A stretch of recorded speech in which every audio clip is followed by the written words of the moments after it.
อัปเดตสภาพอากาศประจำวันที่28พฤศจิกายน2025อยู่ในทั่วทุกภาคของประเทศลาวนี่อากาศจะหนาวเย็นลงเลยนี่โดยเฉพาะในตอนกลางคืนในตอนเที่ยงคืนหาเช้าเนาะ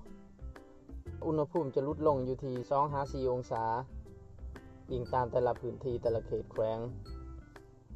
มาเบิ่งทางภาคเหนือนี่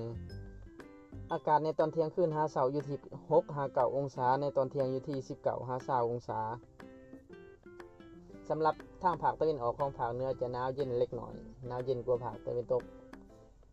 ประมาณ 1-2 องศาเขตไชสมบูรณ์เชียงขวางแล้วก็หัวพันนี่ในตอนเที่ยงคืนหาเช้านี่อยู่ที่4-8องศาแล้วก็ตอนเที่ยงอยู่ที่16-20องศาแล้วก็จะมีเมฆเบาบางปกคลุมในตอนเที่ยงหาค่ำยกเว้นแขวงอยู่ทางตอนเหนือสุดเช่นว่าแขวงบ่อแก้วแขวงหลวงน้ำท่าแขวงผงสาลีและจะมีลมในระดับคอยในทั่วทุกภาค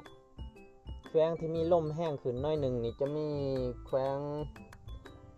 สัญญาบุรีแล้วก็อุดมไซเนาะจะแห้งขึ้นเล็กน้อยมาเบิ่งทางภาคกลาง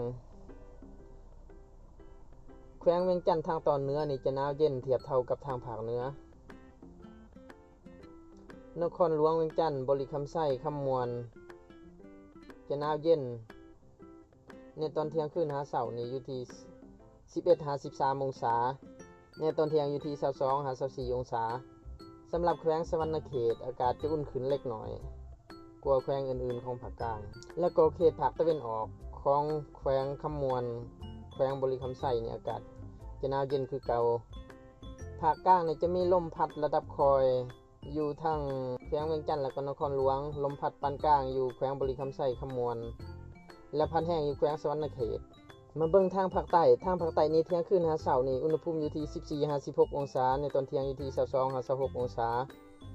สำหรับแขวงสารวัตรและก็แขวงไซกองนี่จะหนาวเย็นกว่าแขวงจำปาสักและก็แขวงอัตตปือ 1-2 องศาสำหรับเขตปากช่องปะโอยสมวยกะลุมดักจึงอากาศจะหนาวเย็นตอนเที่ยงคืนหาเช้าอยู่ที่